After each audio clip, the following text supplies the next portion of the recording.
présente le fameux sociologue avec nous aujourd'hui. Donc, M. Boschkort, je le remercie vivement pour sa recherche. Et du coup, c'est un professeur agrégé de sciences sociales, docteur en sociologie et habilité à diriger des recherches à la Sorbonne, à Paris.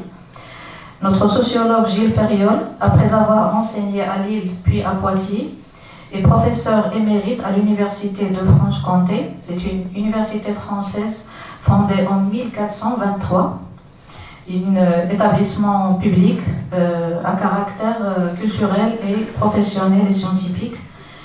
Et à cette université, il a fondé en 2011 le laboratoire pluridisciplinaire culture, sport, santé et société. Il est régulièrement invité pour des cours, des séminaires, des conférences dans de nombreuses universités étrangères, notamment au Maghreb, à Tanger, à Alger, à Sfax, aussi en Afrique noire, en Amérique du Nord, en Asie, en Europe de l'Est et d'autres continents. Sans oublier que notre sociologue est né à Casablanca en 1954, si je ne me trompe pas, et elle a vécu jusqu'à l'âge de 11 ans. Et jusqu'à présent, elle a de la famille ici à Rabablanca, donc à Rabat plutôt. Bienvenue dans votre deuxième pays. Ces champs d'investigation ont fait l'analyse stratégique des organisations au monde du travail et des relations professionnelles, aux dynamiques territoriales ainsi qu'au processus d'intégration et d'exclusion dans une perspective pluridisciplinaire et comparative. Donc ces travaux menés portent sur différentes thématiques, comme a signalé le professeur Boschkort, en particulier le management interculturel, l'évaluation de dispositifs d'insertion, d'action collective et de mobilisation, les politiques de reconnaissance ou de discrimination positive.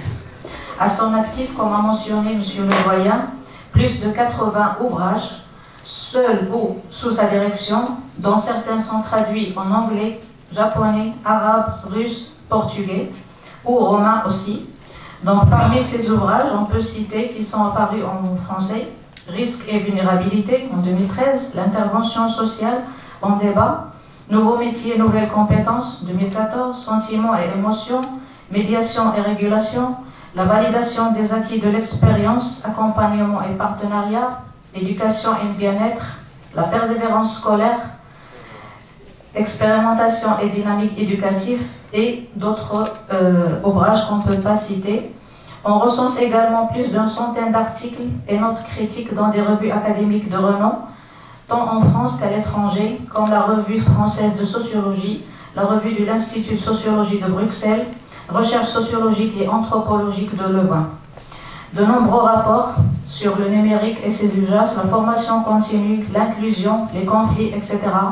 Aussi, il participe à l'expertise auprès de plusieurs organisations internationales comme l'AUF, l'encadrement doctoral, comme a signalé M. Le Doyen, participation à près de 400 jurys de thèse ou d'habilitation, président de jury de plusieurs commissions, et aussi la direction de collection comme chez Armand Colline. Sans tarder, parce que le CV de professeur Gilles est vraiment très riche, vous pouvez aller chercher plus d'informations sur notre sociologue Gilles Ferriol. Maintenant, je lui cède la parole pour débattre aujourd'hui la thématique faits religieux et radicalisation. Cet concept, comme on vient de discuter dans le bureau de M. Le Doyen, un concept qui donne sur plusieurs définitions et qui est lié à l'extrémisme, au djihadisme, à d'autres concepts de radicalisation et faits religieux en général. À vous la parole, Monsieur Gilles Ferron, notre sociologue français. Bienvenue.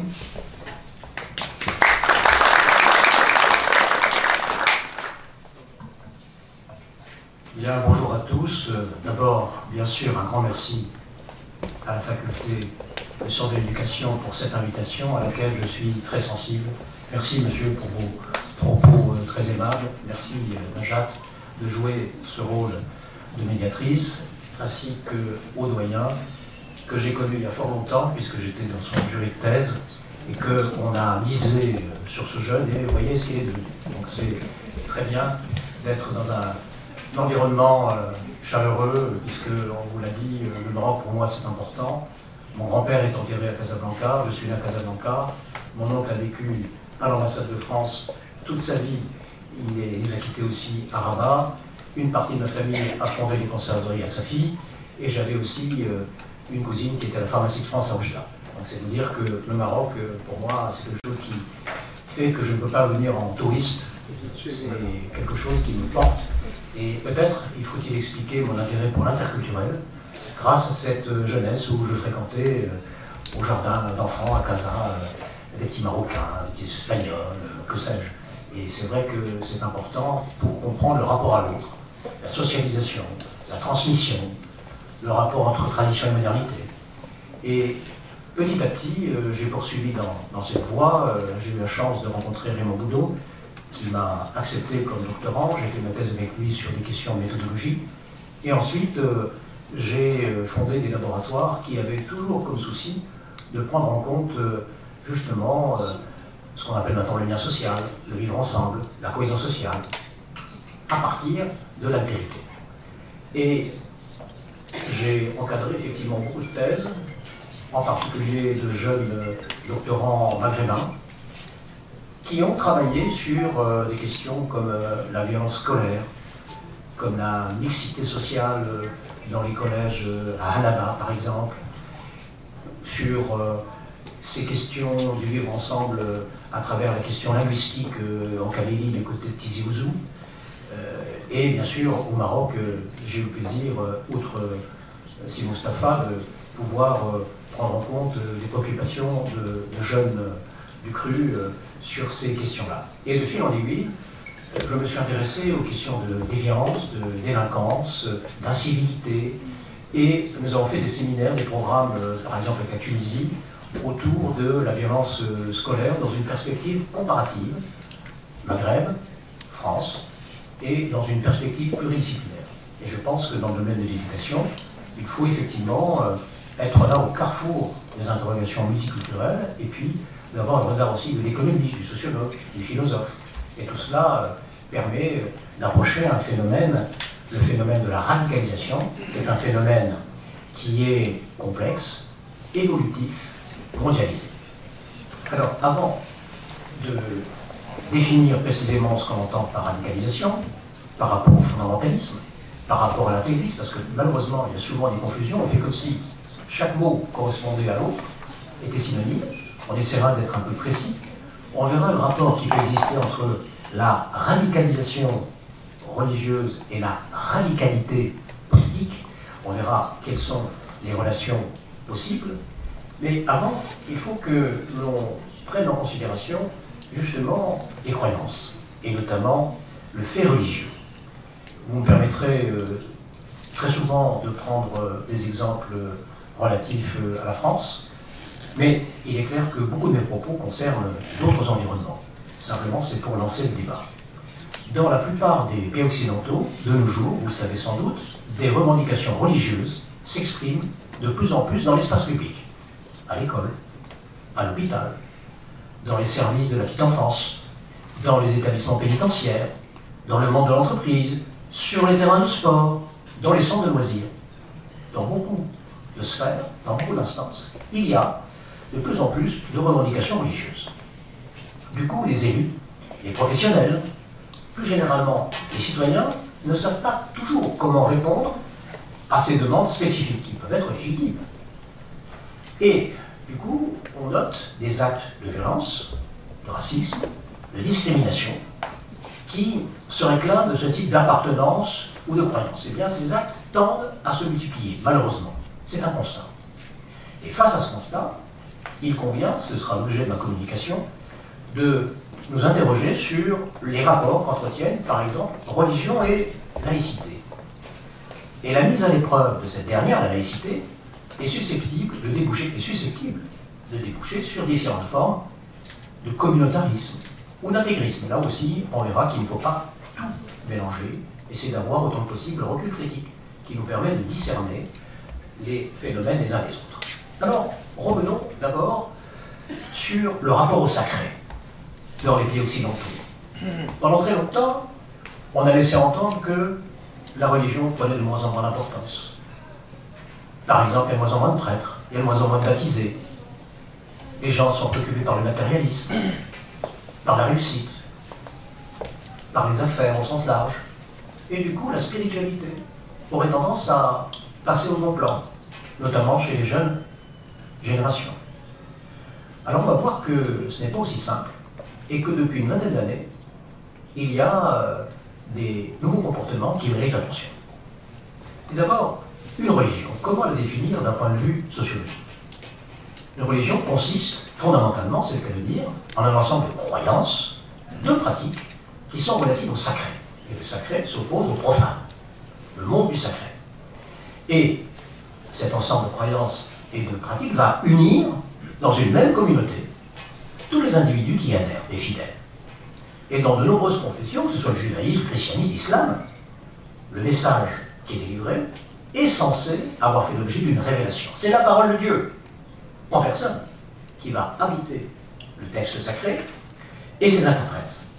Et on fera référence, par exemple, à des puissances suprasensibles, et on sera attentif aux signes par lesquels ces puissances se manifestent. Eh bien, tout ceci se retrouve partout. Pas simplement dans le christianisme, mais aussi dans les autres religions, notamment monothéistes. Et l'expérience religieuse est vécue par le fidèle comme un rapport direct, personnel, intime, avec un divin qui existe en soi et qui est irréductible à toute explication psychologique ou socio-historique des représentations ou des sentiments qui l'inspirent. On peut parler d'une universalité des faits cultuels qui donne à penser que l'aspiration à un au-delà, l'appréhension de son existence, même sous des formes initialement très frustes, sont consubstantielles à la condition humaine. L'homme ne peut pas vivre sans le sacré. Mais la croyance est toujours, pour employer un terme que doit apprécier M. Mustapha, est toujours située dans le temps. Elle peut à la longue s'estomper, elle peut se revigorer, elle peut être contredite. Donc les croyances sont mouvantes. Par instant, elles semblent décliner, et tout d'un coup, elles repartent, suscitant de nouvelles adhésions. À notre époque, au lieu d'assister à une extinction du sacré, on observe plutôt soit des conversions, du prosélytisme, soit une multiplication de formes d'expression, par exemple les prophétismes, les sectes. Et l'intégrisme s'oppose certes vivement à l'individualisme, et à partir des années 80, au contraire, il va y avoir un bricolage des visions du monde. C'est ce que certains auteurs appellent un picorage éclectique.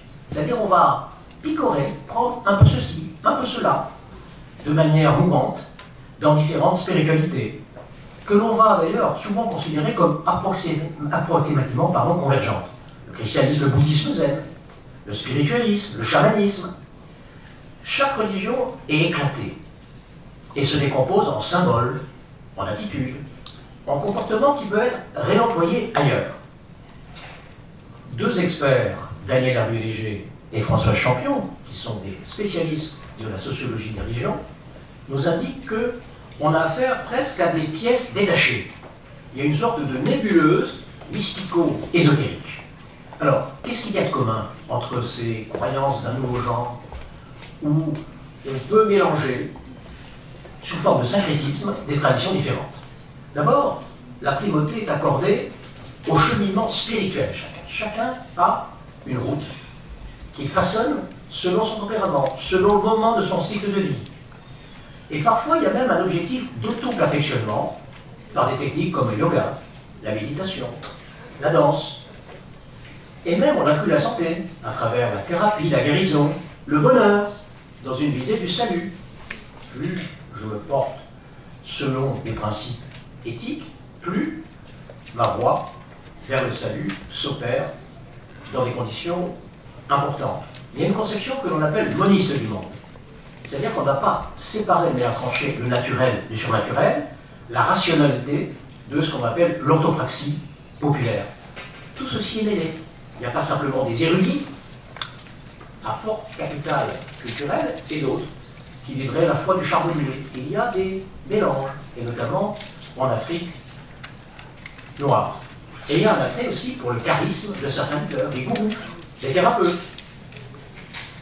Et en Afrique, par exemple, les références peuvent être messianiques, millénaristes, relativistes, nativistes, et faire écho à une situation, par exemple, de domination, d'oppression, parce que je souffre, le salut va me permettre, provisoirement, d'avoir des échappatoires.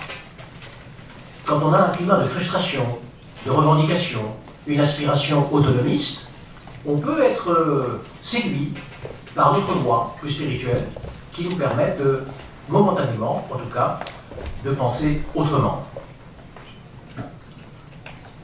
Dans ce cadre, et plus particulièrement sur le continent africain, il y a plusieurs traits qui prédominent. Par exemple, le rêve, comme moyen de contact privilégié avec Dieu, la prédiction, les prémonitions, la guérison d'une affection corporelle, perçue comme un miracle, vue comme une preuve de l'adhésion d'hommes, la transe, moment essentiel où le fidèle entre en communication avec la puissance divine.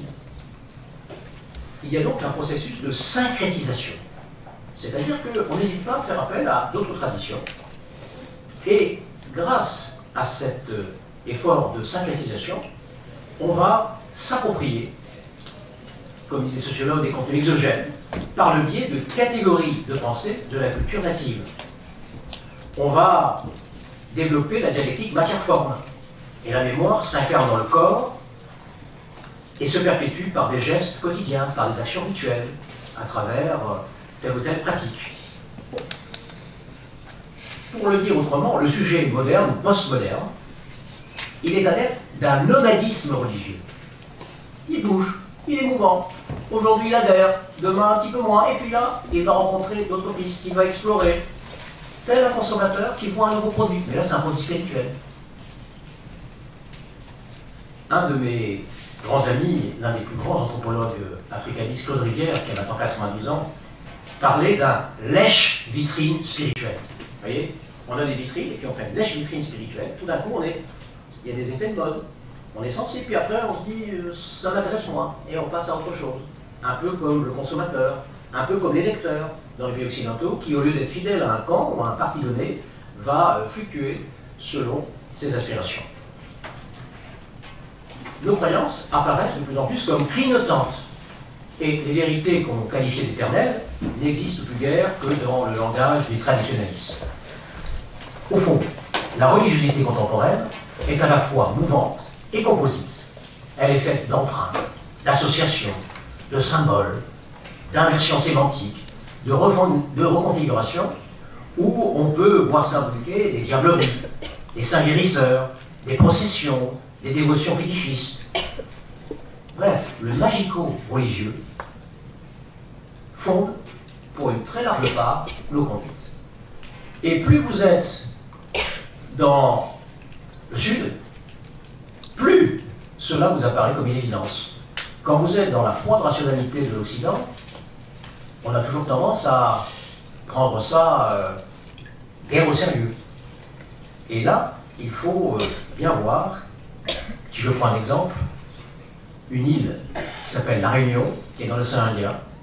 Et bien dans cette île, au centre-ville, à Saint-Denis, qui est le chef-lieu de cette île, à quelques centaines de mètres de distance, vous avez la cathédrale, la grande mosquée, qui est la deuxième plus grande mosquée de France, qui se trouve là, des temples tamouls, shintoïstes, et chacun peut prier sans crainte d'être importuné. L'éclectisme prévaut.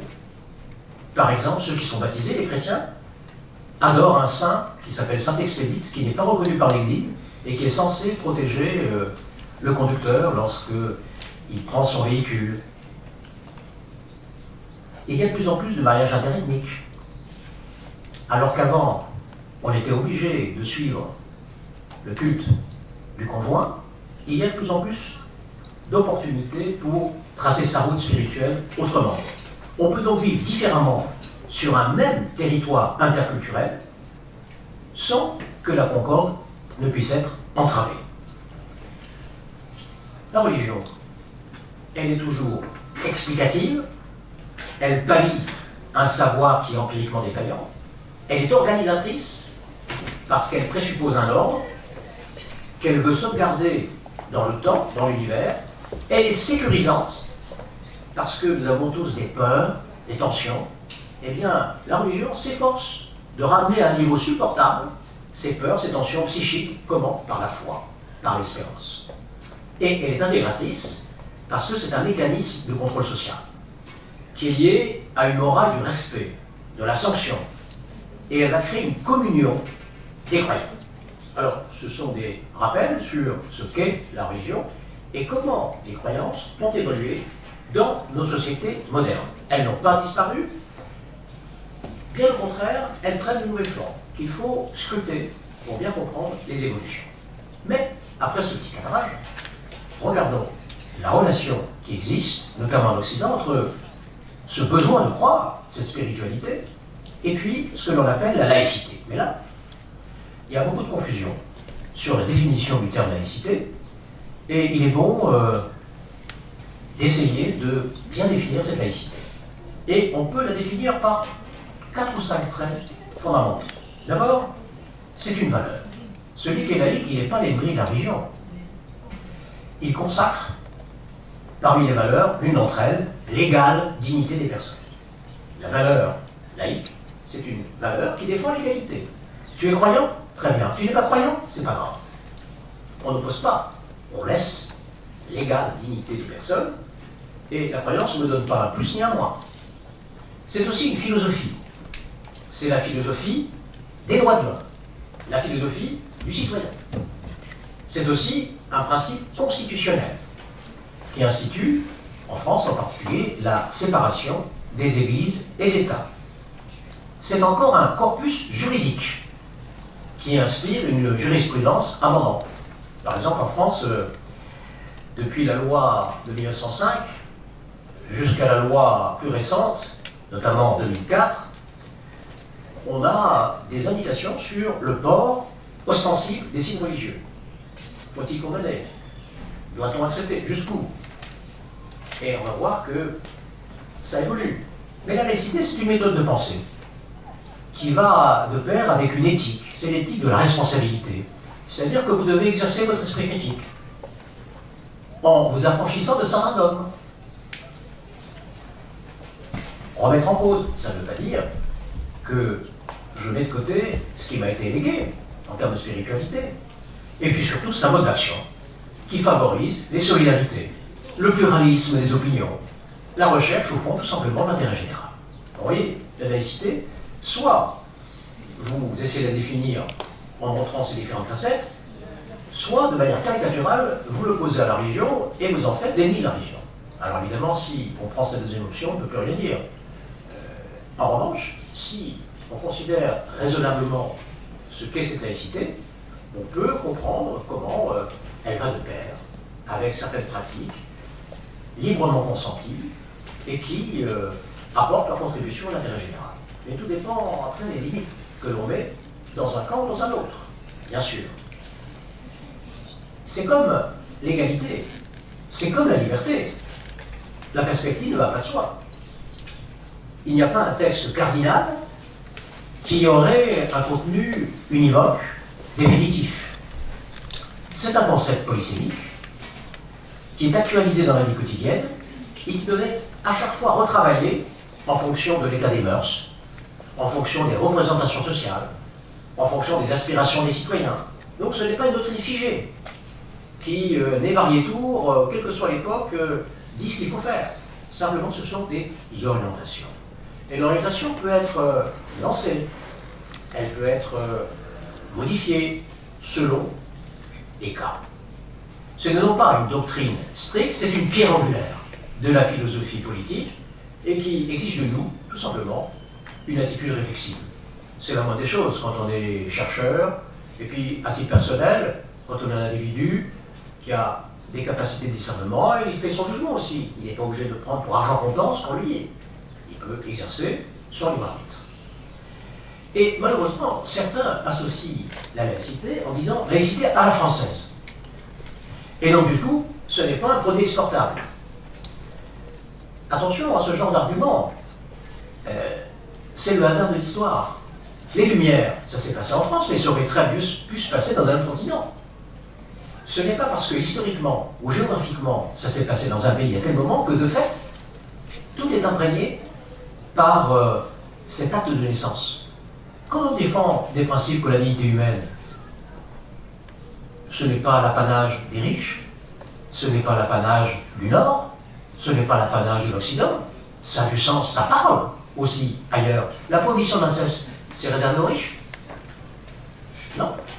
Il y a des principes universaux qui, heureusement, sont pris en charge par les citoyens, quel que soit le contexte. Mais, malheureusement, il peut y avoir quelques dérives qui apparaissent, et si on considère, par exemple, que l'on ne doit donner aucun statut à un enfant qui est né en mariage, ou à une femme adultère, les rejeter systématiquement, les lapider, la discussion peut commencer à s'ouvrir. On n'est pas obligé, ici, d'être en phase avec ce type d'aspiration, pour certains. La tentation peut être forte de pouvoir radicaliser certaines croyances. Et je vous donne un seul exemple dans le système éducatif en France. Le système éducatif n'est pas à l'abri de tels comportements. Le refus de la mixité, les violences faites aux filles, ça existe. Le prosélytisme, c'est quelque chose que l'on peut constater. La contestation d'enseignement. Vous n'avez pas le droit d'étudier, par exemple, un symbole mathématique qui évoquerait de près ou de loin une croix. Et puis des réclamations spécifiques, par exemple lors de la visite médicale, dans la salle de sport, les prescriptions alimentaires, la revendication de l'identité communautaire. Alors là, effectivement, on est dans un cadre qui mérite la plus grande vigilance, la plus grande attention. Au fond, faire vivre la laïcité, c'est défendre la liberté de conscience, c'est promouvoir l'universalité des droits de l'homme, et c'est construire un projet collectif. Et nos amis canadiens ont été confrontés aux faits multiculturels. Ils sont très favorables à la coexistence des cultures, bien sûr. Mais que faire? Vous êtes professeur, et vous donnez un examen, par exemple, pour mardi prochain, et puis à la fin du cours, il y a quelqu'un qui vous dit « Monsieur, mardi prochain, c'est une fête religieuse très importante pour moi. Est-ce que vous ne pourriez pas remettre le cours à un autre jour? Si je suis de bonne composition, si je peux, s'il y a des conditions d'organisation, je dirais, bien sûr, vous êtes 4 ou 5 sur 20, ça ne coûte rien, mardi, on fera ça mercredi. » J'essaie d'être arrangeant. C'est ce qu'on appelle des accommodements raisonnables. Mais si maintenant, un autre vient et me dit, moi, le mercredi, manque de chance, moi aussi, c'est une fête religieuse pour moi importante. Mais je ne peux pas accepter toutes les demandes légitimes. Et pourquoi vous l'avez fait pour l'un et pas pour l'autre? Allez, on ne sait pas ce qui peut se passer en la matière. Et vous voyez que je vais être rapidement en difficulté. C'est pour ça que les accommodements raisonnables font qu'on fait appel à la bienveillance, à l'attitude d'empathie d'un professeur qui essaye d'arranger les hommes. Mais quand trop c'est trop, il est obligé de trancher et il raisonne en termes de ce que les économistes appellent un optimum de second best. C'est-à-dire que ce ne sera pas la meilleure solution parmi toutes, mais c'est la moins mauvaise des situations. Et il faut apprendre à raisonner en optimum second best parce qu'il y a des accommodements raisonnables qui méritent d'être attention. Mais ça suppose du professeur un apprentissage de l'argumentation, du débat. Il faut faire aussi des procédures de médiation. Si la jeune fille n'a pas compris le message par rapport à son prosélytisme, on ne va pas la mettre dehors tout de suite, on ne va pas l'insulter, on va essayer de lui expliquer pourquoi on fait ça. On va demander aux parents leur médiation. On va tenter, dans un premier temps. Et généralement, il y a des efforts de part et d'autre, de compréhension, qui aboutissent à une solution raisonnable. Dans des cas extrêmes où ça ne se fait pas, malheureusement, il faut trancher. Mais là aussi, avec discernement. Je vous donne l'exemple de l'île de la Réunion, dont j'ai parlé tout à l'heure, et un autre, Saint-Denis, qui est dans la banlieue parisienne, dans le 93. Donc de Saint-Denis. Quand vous êtes à l'île de la Réunion, vous avez des gens très différents. Je peux tout de suite dire, ça c'est un descendant d'esclaves. Ça c'est un Zarab au sens de la Réunion, c'est-à-dire des descendants musulmans de l'Inde. Vous avez des petits Malgaches, vous avez des petits Créoles, vous avez des métropolitains, vous avez des Chinois, vous avez des métis. C'est très complexe. mais chacun mis en cours selon, non pas pour provoquer, non pas pour vouloir imposer sa foi à d'autres, ça s'est toujours fait. Et comme on l'a dit, le jeune avec son camarade musulman, ils vont faire un tour à la cathédrale, et puis le petit catholique, il va faire un tour à la mosquée, et puis après ils vont voir un type invalide, c'est-à-dire ils vont marcher sur le feu, enfin, ils vont regarder comment on marche sur le feu, à Saint-André, sur la côte Est. Vous voyez? En revanche, à Saint-Denis, dans la banlieue parisienne, où il y a du prosélytisme, il est clair que le professeur ne peut pas dire « je m'en moque », que chacun s'exprime, chacun est libre. Il est obligé de mettre un petit peu d'ordre. Et vous voyez que c'est là où il faut appliquer, non pas strictement, mais avec cette vocation d'accommodement raisonnable. C'est pour là que la médiation culturelle ou interculturelle est fondamentale pour tenter, comme on dit, d'arrondir les angles. Si on veut appartenir à ce que Dominique Schnapper, la fille de Raymond Aron, appelait la communauté des citoyens. La communauté des citoyens. Et d'ailleurs, pour ceux qui sont intéressés par la sociologie de l'éducation, en particulier sur les politiques éducatives, en 1883, en France, le grand ministre de l'Éducation, Jules Ferry, a fait une circulaire qu'il adresse aux instituteurs, au moment où il y a des débats, la religion, l'école, est-ce que c'est compatible? Et il dit, quand vous faites un cours, messieurs les instituteurs, veillez à ne pas blesser l'enfant qui a reçu de ses parents telle ou telle orientation religieuse. Vous voyez? Et cette lettre est remarquable, une circulaire qui montre toute la prudence qu'il faut pour permettre justement de vivre ensemble. Et on va retrouver ce qu'on appelait en latin la discrétion. La discrétion, c'est un art bienveillant de se proportionner aux attitudes et aux sentiments de ceux dont on a la charge, en particulier les élèves. Et derrière cette vieille notion de discrétion, on a l'idée moderne de la civilité.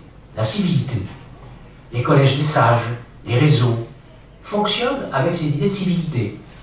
C'est-à-dire que on peut avoir une gestion de proximité avec l'informel. Et Dieu sait si au Maghreb l'informel est important pour arranger, vous voyez, plutôt que de se fondre dans des principes intangibles, mais parfois qu'il faut rappeler aussi. On ne peut pas faire comme si le principe de l'intégrité physique de la personne était un principe qui était réservé aux nantis. Quel que soit l'individu, on ne peut pas exiger de lui qu'on fasse telle ou telle opération. Par exemple, l'excision. Question délicate. Bien sûr, avec mes étudiantes, je joue l'avocat du diable. Les étudiants de première année, je leur demande est-ce que vous êtes pour ou contre l'excision? Alors, vous imaginez, la plupart, monsieur, c'est une pratique barbare. Comment osez-vous poser la question? Bien sûr, nous sommes contre. Nous défendons les femmes. Très bien. Je continue à jouer l'avocat du diable. Qui parmi vous est en Afrique? Non pas dans un parador, 5 étoiles, mais qui ont été au Mali, par exemple, et discuté hors caméra, off, avec telle ou telle dame? Personne. Et j'ai beau leur dire, mais au nom de quoi? Vous qui respectez les coutumes locales, vous qui êtes prêtes à valoriser le respect des différences, comment vous faites maintenant? Vous ne respectez pas les différences alors, puisque vous jugez. Et vous êtes jugé parce que vous êtes occidental, vous êtes toute jeune, vous ne connaissez pas les gens, et vous jugez sans connaître, sans avoir pris la décision de m'entretenir avec ces dames. Et là, ils sont blessés, ces jeunes filles, parce que sincèrement, elles croient au droit de différence. Mais en même temps, elles ne veulent pas qu'il y ait ce genre de choses. Mais on les prend dans le piège. Et comment sortir du piège? Soit on les traite d'ethnocentristes, c'est-à-dire tu défends une vision qui est une vision propre aux occidentales, bien pensantes, qui elles ne se posent même pas la question, ou alors, à ce moment-là, tu justifies, sans état d'âme. Et vous voyez, et là, on est obligé de le dire, il y a des philosophes qui ont beaucoup travaillé là-dessus, qui ont des principes universels. Il n'y en a pas beaucoup, hein, mais qui sont valables partout. La prohibition de l'inceste, le vocabulaire de la parenté, par exemple, c'est pas réservé à un clan ou à un autre. Et le respect physique de l'intégrité de la personne. On ne touche pas à certains corps de manière aussi forte. C'est pas réservé aux riches, hein. Alors, vous voyez jusqu'à quel point on peut accepter les différences, y répondre favorablement en étant tolérant, bienveillant, parce que c'est facile de dire, moi je crois à la fraternité, et tout le monde peut faire ce qu'il veut. Est-ce qu'on peut laisser 1000 roses s'épanouir? Anything goes, disait un célèbre épistémologue, Paul Feyerabend, dans les années 70. Eh bien, là, on est au cœur du problème. Jusqu'où tolérer la tolérance? Vous voyez, si j'étais au Rwanda et que j'étais victime du génocide, peut-on pardonner l'impardonnable? Est-ce qu'une commission vérité et conciliation peut régler le problème? Ça ne veut pas dire qu'il ne faut pas en faire. Hein. Et si vous-même, vous êtes le papa d'une petite qui a été massacrée par notre ethnie, pas de souci. Vérité et réconciliation. Vous voyez, le problème, jusqu'où pousser le curseur? Peut-on pardonner l'impardonnable? Et comment? Et on ne pourra jamais remédier à la douleur, mais on ne peut pas non plus vivre toujours dans cette douleur. Donc vous voyez que ces questions sont fondamentales. Alors, on évoque les opportunités liées maintenant à un désir de rupture qui pourrait prendre la forme de la radicalisation. Et là, il faut distinguer la radicalisation, le fondamentalisme et l'intégrisme. Il ne faut pas condamner l'un et l'autre. Par exemple, il faut juger selon les définitions que l'on a en tête. La radicalisation, c'est d'abord un processus de rupture. Rupture par rapport au monde qui nous environne et par rapport à soi-même souvent. Mais on est prêt à aller parfois jusqu'à la violence, jusqu'au terrorisme. Donc, c'est un processus par étapes successives qui conduit à des changements importants de comportement. Parfois au péril de sa vie. Il s'agit d'accomplir une sorte de destin, quel qu'en soit le prix, pour certains. Et pour ça, il faut rompre avec mon mode de vie, avec l'école, avec mes proches, avec ma famille des fois, et parfois même avec ma propre identité. Par exemple, je vais adopter un prénom qui a une forte signification religieuse. J'ai changé mon prénom pour montrer que voilà maintenant ma croyance, ma filiation. Et puis il y a la volonté de transformation globale. Physique, pourquoi pas, intellectuelle. Et du monde. La société est dépravée, injuste. Le monde occidental, par exemple, les croisés, les chrétiens, les juifs. Que sais-je?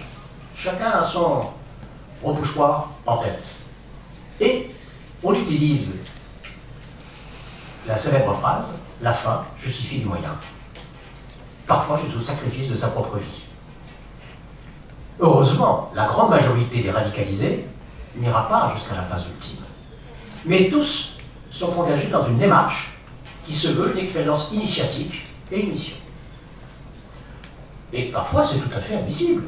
Je peux vivre fondamentalement ma foi avec une rigueur, rien à dire. Dès l'instant où ça n'empêche pas sur le vivre ensemble, où ça ne pose pas de problème particulier, on peut très bien imaginer que cela est possible comme expérience personnelle de transformation de moi-même. Cette fois-ci, je suis mieux dans ma tête, dans mes comportements.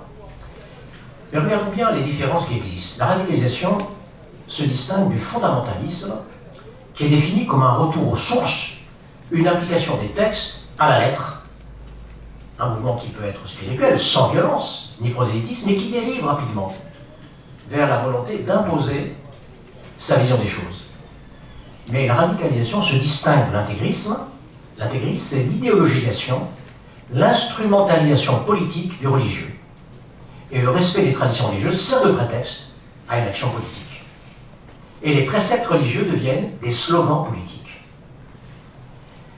Mais qu'il s'agisse du fondamentalisme ou de l'intégrisme, l'un et l'autre contribuent, de fait, à la radicalisation. Et celui qui va relier la radicalisation au fondamentalisme et à l'intégrisme, c'est l'obsession de la pureté, l'authenticité, la pureté, qui va dessiner la ligne de partage entre le pur, le sacré, et l'impur, le profane. Et on va voir une conception du monde qui va être clivée, discriminante, et qui va justifier la violence, par exemple, contre les impies, contre les apostats, contre les mécréants, qui ont trahi. Mais la radicalisation religieuse ne se transforme pas, loin s'en faut, en radicalité politique. Ce n'est pas la même légitimation. Et de nos jours, ce qu'on appelle radicalisation s'inscrit dans la globalisation, avec des ancrages spécifiques en fonction des territoires, des aires linguistiques ou culturelles. Et je vais essayer de montrer rapidement comment on a affaire à un phénomène qui est à la fois complexe, évolutif et mondialisé. C'est un mécanisme complexe. Pourquoi? Parce qu'elle va transformer la personne dans certains traits de son existence, affective, physique, intellectuelle, mais aussi dans sa vie quotidienne, familiale, dans ses aspirations culturelles, sociales. On va faire appel à l'émotionnel, à la dimension spirituelle, symbolique. C'est un fait social total. Ça peut être, comme élément déclencheur, la crise économique, l'exclusion, le sentiment d'isolement, le chômage. Ça peut être des considérations psychopathologiques qui n'ont rien à voir avec la société en tant que telle. Ça peut être même parfois des profils psychiatriques. Donc on a du mal à repérer, d'où l'intérêt, comme l'a fait Mme Najat dans sa thèse, d'écouter la voix de celles, en l'occurrence, qui sont passées ou qui peuvent l'être par ce stade, pour savoir quelles sont leurs motivations. Et je n'ai pas en tête des schémas préfabriqués où je peux en avant, il faut que je les construise. Il faut que je sois à l'écoute. J'ai eu la chance d'avoir un étudiant libyen, le pauvre qui est toujours en France, qui est un type très brillant, qui est à Lyon, malheureusement qui ne peut pas avoir de poste à la faculté, et qui a soutenu il y a 10 ans une thèse sur le port du voile dans la région lyonnaise, à la fois dans le monde musulman classique, mais aussi dans le monde d'autres confessions. Et il montre très bien que, contrairement aux idées reçues, c'est pas un diktat. Il peut y avoir des stratégies très différentes pour avoir la paix, pour être à la mode, parce qu'on se trouve ça à un moment donné esthétique, parce que c'est la révolte de l'adolescence. Il peut y avoir une variété de formes, et on ne peut pas, comme le font malheureusement activement certains, clore la discussion en laissant entendre que tout est joué d'avance. Mais c'est un phénomène évolutif. Pourquoi? Parce qu'on s'adapte au contexte géopolitique. Dans le temps, en France, on entendait certains jeunes dire « Eh bien, on part en Syrie ». La Syrie représentait une sorte de terre bénie, si l'on peut dire, pour défendre des idéaux. Et bien maintenant, la radicalisation est devenue endogène. On reste sur le territoire avec une mission, c'est infiltrer les institutions ou les associations. Je viens de faire soutenir une thèse avec M. Chapiteau, qui porte en France sur la fréquentation des sports de combat, des salles de sport de combat. Car on montre qu'on recrute, je ne sais pas si vous avez les mêmes avis dans votre enquête de terrain, mais pas en commençant dans les mosquées ou dans les associations, mais dans les salles de sport. Et notamment les sports de combat. Et il y a énormément de jeunes, par exemple dans mon université en Franche-Comté, les renseignements généraux surveillent étroitement 4 jeunes qui sont adeptes du MMA. Donc des sports de combat. Alors bien sûr, il ne s'agit pas de dire ne faites pas de sport de combat et on va vous cataloguer comme, mais ce n'est pas neutre, ce n'est pas anodin. Et il faut être vigilant en la matière. L'infiltration, l'entrisme, dans des services publics, dans des activités périscolaires, associatives, de loisirs. Et le phénomène touche presque à part égale les filles. 45% au plan national pour les filles. Alors qu'on pourrait penser que les filles doucereuses sont là en arrière-plan, mais l'expérience montre. Alors c'est pas nécessairement par une conviction profonde. Souvent même, elles ont une connaissance du religieux extrêmement faible, pour ne pas dire de rien du tout, hein. Mais par admiration pour un jeune de leur quartier qui professe de telles choses, pour être dans le sillage de futurs héros. On est prêt à oublier la norme et à se fondre dans des aventures qui leur feront découvrir ces jeunes filles un monde nouveau. Ou alors le désir de se racheter d'une souillure, parce qu'on a eu une relation avec un impur.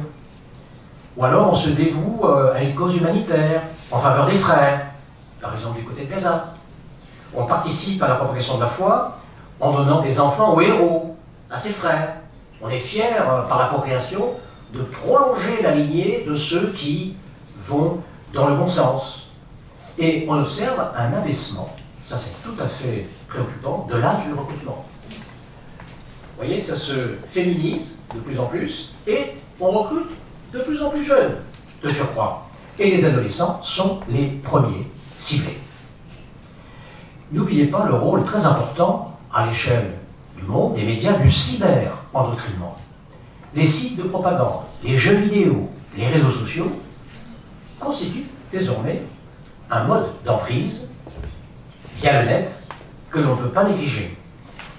On a montré que les adolescents en Occident restent en moyenne 4 à 5 heures quotidiennement sur les écrans, notamment la nuit, lorsqu'ils échappent à la vigilance des parents. Et les parents, lorsqu'on leur apprend que l'enfant peut dériver, sont les premiers surpris, mais on le surveille, il est à la maison, il ne sort pas dehors, il n'a pas de camarade, il est là. Et on apprend qu'il est radicalisé. Mais comment? Il est là dans sa chambre. Mais qu'est-ce que tu faisais à minuit? Tu dormais, le papa. Mais lui, qu'est-ce qu'il faisait? Vous voyez? Donc on a effectivement, avec le net, par les réseaux, c'est tout un univers mondialisé. Et les jeunes qui sont isolés, qui sont vulnérables, qui sont mal dans leur peau, qui ont des comportements d'addiction, eh bien, c'est comparable à la drogue. C'est comparable au phénomène sectaire. Mais maintenant, les affiliations passent par le virtuel. Non plus par le réel, mais par le virtuel. Vous voyez le rôle du numérique, du virtuel, qui va malheureusement chez certains esprits fragiles, vulnérables, mal dans leur peau. Et quand on est adolescent, on sait qu'on a des moments où on est en phase de rupture. Cela offre un boulevard à ceux qui propagent en disant « moi je te comprends, si tes parents ne te comprennent pas, moi je te comprends. Et toi aussi tu as droit à, toi aussi tu peux faire cela, et tu ne dois pas nécessairement épouser l'air du temps. » Et là en plus on peut se connecter, se déconnecter à son gré. On a un sentiment de toute puissance, on fait ce qu'on veut, en toute intimité, personne ne nous regarde. Mon père il n'est pas là, ma mère non plus. Vous voyez? L'endoctrinement est rapide, et l'ordre donné de passage à l'acte peut prendre quelques minutes.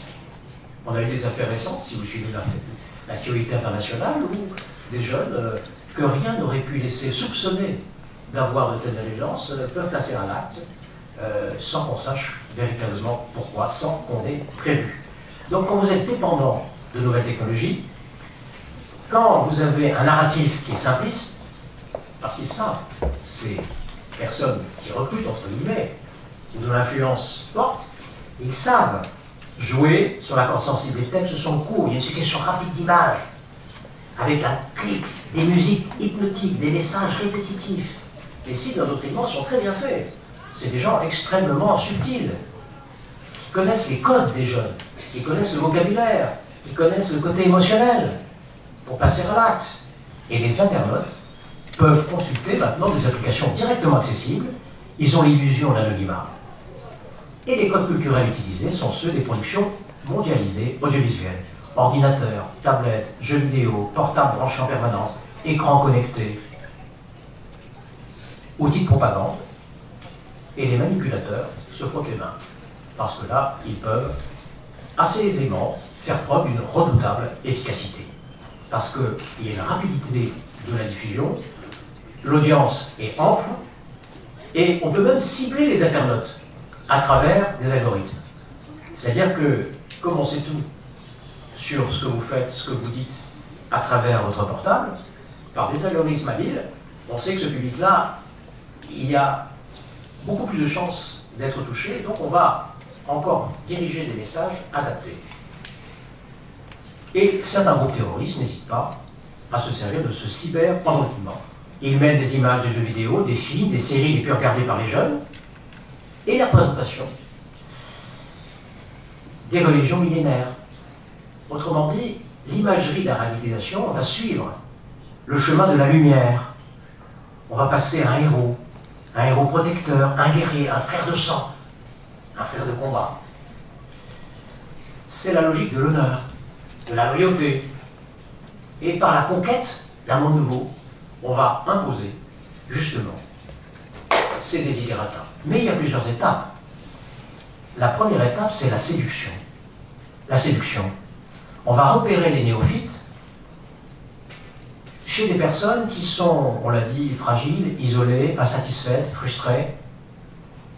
Pas uniquement, hein, mais le gros des troupes, il est là. Les algorithmes, on l'a dit, et c'est le pushing qui va jouer, le caractère psychologique, les différences culturelles, linguistiques, de genre, les origines migratoires. On va utiliser le mal-être de ces jeunes, et le manipulateur va tendre la main. Je te comprends, viens. Je ne suis pas comme les autres, tu le vois. Et le message que je véhicule, bien étudié, bien ciblé, peut parfois faire mouche. Et on a besoin du secret pour manipuler la personne dans son activité. Et la deuxième étape, c'est l'implication. L'implication du manipulé. Il faut qu'on montre quand même qu'on est en rupture. Il faut par des signes visibles montrer que, aux yeux de ceux qui sont dans la même communauté que moi, je puisse montrer mon appartenance, mais en même temps, pas trop, pour que ma famille ne s'inquiète pas et me voit avec tel vêtement, par exemple, qui pourrait trop dénoter. Il faut des preuves concrètes de l'engagement, une implication dans le prosélytisme, pour la propagation de la foi. Alors il y a des attitudes, il y a des gestes, il y a des paroles, il y a des vêtements, pour être marqués. Avec l'ancien mode de vie, il faut trancher. Intervenir pour tester la résistance des impies, voire parfois faire de la provocation. Et les techniques de l'entrisme sont tout à fait variables. On ne part plus se battre au Moyen-Orient, même s'il y a encore des fidèles, si j'ose dire. On reste sur place, on cherche à intimider, à menacer, à susciter des ripostes répressives, et plus on s'en prend à moi, plus je montre que je suis stigmatisé. Vous voyez comment ils sont avec moi? Regardez comment ils seront avec vous. Stigmatisation. Renvoyé en miroir de la société. C'est une épreuve initiatique avec une sorte de serment d'allégeance à la puissance tutélaire. Et ça ouvre la porte d'un monde qui lui sera opposé, un monde authentique, un monde fraternel, un monde pur. Et on fait espérer des félicités, le paradis. Et une sorte de catéchisme strict de bonnes pratiques et de mauvaises pratiques qu'il faut mettre sous le boisseau. Et sur Internet, d'ailleurs, vous avez un listing qui vous indique voici les bonnes pratiques. Voici celles, par contre, vis-à-vis desquelles tu dois impérativement te détacher par rapport au rapport aux femmes, par rapport à la sexualité, par rapport au corps. Et la troisième étape, après la séduction, l'application, c'est la dissimulation. On va, au contraire, maintenant effacer les signes extérieurs et on va se fondre dans l'environnement quotidien. C'est la taquilla. On va tromper l'ennemi de la foi. C'est pas seulement une tactique qui recherche une finalité stratégique, c'est un devoir dont le prix à payer sera peut-être le martyre, mais martyr, gloire à la famille si d'aventure j'avais une fin terrestre malheureuse. Donc si on cherche à qualifier la radicalisation à travers quelques signes visibles, c'est en partie un leurre. Le moment le plus irréversible et dangereux ne se voit pas. La mère dit, il est très gentil, très poli, on n'a rien vu venir. Les voisins, les proches, on n'a rien vu venir en tant que tel. Vous voyez? Et le principal défi aujourd'hui, c'est la rapidité du passage à la dissimulation. Et la phase des signes visibles est de plus en plus courte pour éviter le signalement. Et la radicalisation procède par des cercles. Vous avez tout d'abord le noyau dur. Et puis après, les pourvoyeurs. Et puis après, la nébuleuse des personnes en mal-être, en souffrance, en difficulté. Le noyau dur sont les plus déterminés, on s'en doute. Ils ont prêté un sentiment d'allégeance, ils ont le temps, eux, le temps d'éternité, puisqu'ils sont persuadés que l'accomplissement de leur mission leur ouvrira des portes célestes. Comment peut-on faire de la prévention avec ceux qui forment ce noyau dur? Ils sont prêts à commettre des actes de violence extrêmes, y compris au péril de leur vie. Or, ce sont eux qui font rêver les autres cercles de personnes, ils sont persuadés de dire la vérité, d'être des purs ou des héros. On a du mal à trouver la tonalité juste par rapport à la prévention vis-à-vis de ce noyau dur. En revanche, les pourvoyeurs, ce sont ceux qui fournissent l'arme, l'argent, les faux papiers, les logements, les véhicules pour organiser la fuite. Alors, ce ne sont pas nécessairement des croyants, hein. À la limite même, ils peuvent être très distants de la foi musulmane, par exemple. Ce sont des personnes, généralement, qui ont une maille à partir de la justice. Des mineurs ou des majeurs. Ils connaissent l'univers de la délinquance, ils y font partie, pour la plupart d'entre eux. Être caïd et avoir Dieu avec soi, que demander de plus? C'est pour me rassurer. J'ai tout. J'ai la bénédiction et je suis protégé, et en même temps, économiquement, je peux mener une vie digne d'éloge aux yeux de la communauté des délinquants. Alors on cherche la protection du premier cercle, et notamment en détention. En détention, on peut, avec les téléphones portables et quelques menus services rendus aux gardiens, s'entretenir avec d'autres. Ces gens-là, les pourvoyeurs, sont peu enclins à risquer leur vie pour la cause, mais ils en tirent profit, à travers le narcotrafic, par exemple. Le plus souvent, ils sont très ignorants de la région. Mais ce sont eux que les renseignements, la sécurité intérieure, par exemple, vont pouvoir remonter jusqu'au plus radicalisé. Et là, les renseignements les suivent pour essayer d'atteindre indirectement le premier cercle. Et puis, le troisième cercle, le plus nombreux. Ce sont toutes ces personnes, malheureusement, vulnérables, en mal-être, qui ont une représentation valorisée du martyr, prêt à mourir pour ses idées, qui libèrent de toutes les humiliations subies, ressenties, le non-musulman, au fond, qui empêchent d'autres de vivre leur foi comme ils l'entendent. Il y a une forme de romantisme de la violence. Il y a un désir d'entrer dans la fraternité d'armes, la fraternité des armes. La fraternité. D'ailleurs, il y a une expression dans l'armée, les frères d'armes. On meurt sur un champ d'honneur, les frères d'armes. Et bien là, on a une position très particulière des frères d'armes à travers, justement, cette nébuleuse. On veut s'affranchir de ce qui humilie, de ce qui contraint. Et là, c'est le cercle où la prévention peut s'exercer le plus. Parce qu'il y a des professionnels d'éducation. Monsieur, tout à l'heure, ou quelqu'un d'autre disait qu'il avait, dans sa jeunesse, commencé par être éducateur.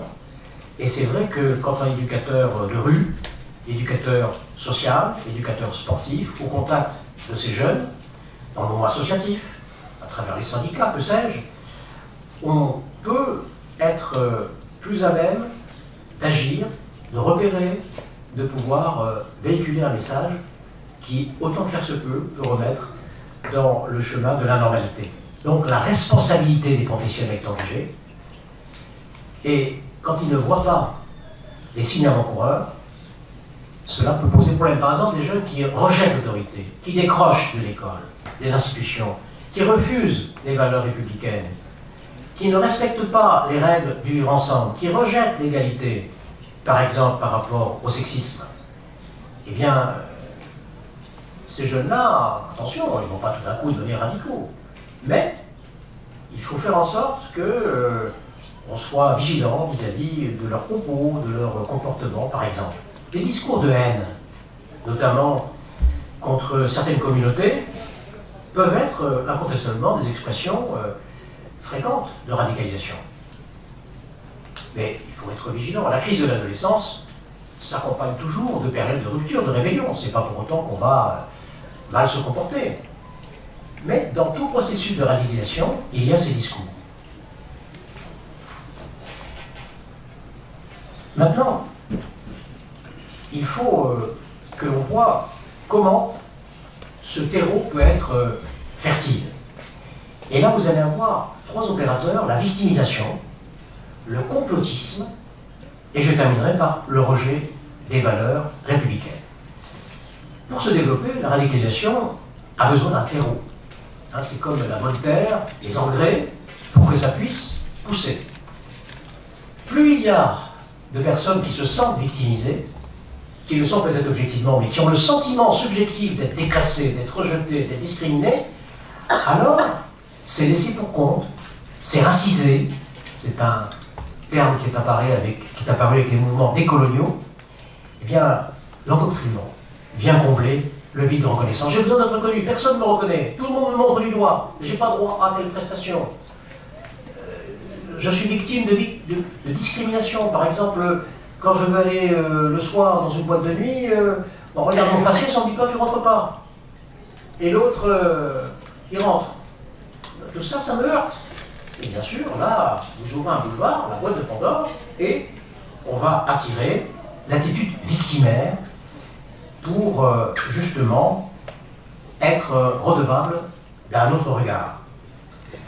Mais il y en a malheureusement qui s'enferment dans la victimisation, qui ne veulent pas vraiment se libérer de domination autrement que par le recours à des mouvements illégaux, au lieu de travailler d'arrache-pied par le mérite, la méritocratie. Et on a vu des gens de milieux très populaires, des milieux maghrébins aussi, qui ont brillamment réussi leurs études, qui vont très loin. Ils ont pu s'en sortir. Il y a une génération qu'on appelle France Plus. Vous savez, parler deux langues, avoir deux cultures, c'est pas honteux, hein, c'est un plus. Malheureusement, les médias insistent sur les aspects négatifs. Or, il y a beaucoup de ces jeunes des banlieues, banlieue 89, voilà un très beau titre. Banlieue 89, c'était une coordination de jeunes qui ont conscience des discriminations, qui montrent leur mécontentement, mais qui en même temps ne veulent pas résoudre les problèmes par la violence, mais veulent avoir des assurances pour qu'il y ait des tuteurs, des salles de sport, un équipement, une prise en charge, un regard bienveillant, une aide, un tuteur, un mentor, dans les business aussi. Et on a des tas d'exemples, fort heureusement, qui montrent que ça, on ne peut jamais l'oublier, mais malheureusement les médias n'en parlent pas. Ils ne révèlent que les aspects qui posent problème. Donc la victimisation ne conduit pas nécessairement à une révolte violente, mais elle est présente dans le passé d'une immense majorité de jeunes qui entrent dans ce processus de radicalisation. Le complotisme, c'est aussi un élément qui va intervenir. Les théories du complot, qu'est-ce qu'elles dénoncent? Elles dénoncent les mensonges des médias et des puissants, sous-entendu du monde occidental. Mais la vérité est ailleurs. Elle n'est pas dans ce que vous croyez, dans ce que vous entendez. Elle est ailleurs. Et le complotisme va entretenir une paranoïa qui va permettre de désigner les responsables. Alors responsable, ça peut être un occidental, ça peut être un chrétien, ça peut être un blanc, ça peut être un croisé, que sais-je, le vocabulaire. Il n'y a pas de souci. Parce que la société du mensonge fait que, sans le savoir, vous êtes endoctriné. Alors il faut nettoyer, lessiver les cerveaux. Et la théorie du complot permet de se distinguer socialement. Et maintenant, on va être dépositaire d'une vérité cachée que les médias ne nous montrent pas. On va pouvoir pénétrer les secrets du monde. Qui détient les clés de l'univers, les clés économiques en particulier? Et en même temps, ça rassure par rapport aux angoisses. Voici le responsable. Moi, j'avais moi, hein. Mais il y a une rente mémorielle, pour parler comme des dirigeants d'un pays qui n'est pas très loin d'ici. Il y a une rente mémorielle que l'on va développer à l'infini, et dans les esprits, certains d'entre eux. Et puis ça fait rentrer dans une communauté, une confrérie. Je me posais plein de questions, mais avec eux, j'ai compris. J'ai les solutions. J'ai compris. Victimisation, et je terminerai par ce rejet des valeurs. Le communautarisme, la communauté, il faut la fortifier, il faut lui donner une plus grande emphase, mais quand elle vire au communautarisme, c'est-à-dire un repli sur soi, indépendamment d'une ouverture possible, il y a danger. Au contraire, il est de l'intérêt des uns et des autres. Plus je connais l'autre, plus je m'émancipe, et plus l'autre aussi me connaît. Prenez, je termine là-dessus, un quartier parisien qu'on appelle Belleville, pour ceux qui connaissent Paris, Belleville. C'est un quartier cosmopolite. Il y a des juifs, il y a des arabes, il y a tout ce que vous voulez. Quand il y a la guerre des 6 jours, quand il y a actuellement Gaza, on pourrait s'attendre au pire. Et pourtant, sauf exception, c'est un quartier qui en son sein recèle une poudrière et qui en fait les gens s'arrangent. Pourquoi? Je connais le Chibani du coin, il me connaît, je ne le heurte pas, je ne le provoque pas, je sais ses coutumes, il connaît les miennes. Et donc du coup, il y a une sorte d'interconnaissance. Et avec le temps, il m'invite à la île, je l'invite pour d'autres fêtes. Et personne ne se pose la question, il est ceci, il est cela. Et donc il y a des quartiers pour vous montrer où il y a des opportunités parce qu'il y a cette interconnaissance, cette visibilité, cette connaissance de l'autre. Mais malheureusement, dans certaines formes de communautarisme, on a un ostracisme, par exemple sur la mixité sociale, la mixité de genre, alors qu'il faudra avoir des valeurs partagées. Ça ne veut pas dire qu'on est unanimement d'accord, mais simplement le fait de s'entendre à travers un discours, s'entendre au sens politique du terme. Le temps d'un dialogue, l'Épître aux Galates, il n'y a plus ni homme ni femme. Le temps d'un dialogue, dia, à travers logos la science. Je suis un homme de telle condition sociale, de tel âge, de telle couleur de peau, vous êtes une dame, pareillement avec votre spécificité. Mais quand on échange, je ne suis pas simplement un homme, simplement une femme, on fait partie de la même communauté. Ça ne veut pas dire qu'on est d'accord. On peut même exprimer des désaccords. Et il y a justement une grammaire des désaccords qui mérite attention. Donc, je n'ai pas le temps de développer, mais il y a évidemment quelques pistes à explorer par rapport à ces politiques de prévention, la prise de conscience, le travail sur l'ambivalence des personnels, le décryptage des sites de propagande, le développement d'esprit critique, et puis des actions comme les enjeux mémoriaux, le sens du partage, la création culturelle, les activités sportives et loisirs. Voilà quelques éléments qui peuvent nous aider à essayer, tant bien que mal, de lutter plus ou moins efficacement, mais en tout cas, il faut le tenter vis-à-vis de ceux qui sont pour l'instant membres des territoires perdus de la République pour faire écho à l'ouvrage. Je vous remercie de votre attention, j'ai été peut-être un peu long, mais je vous remercie à vous.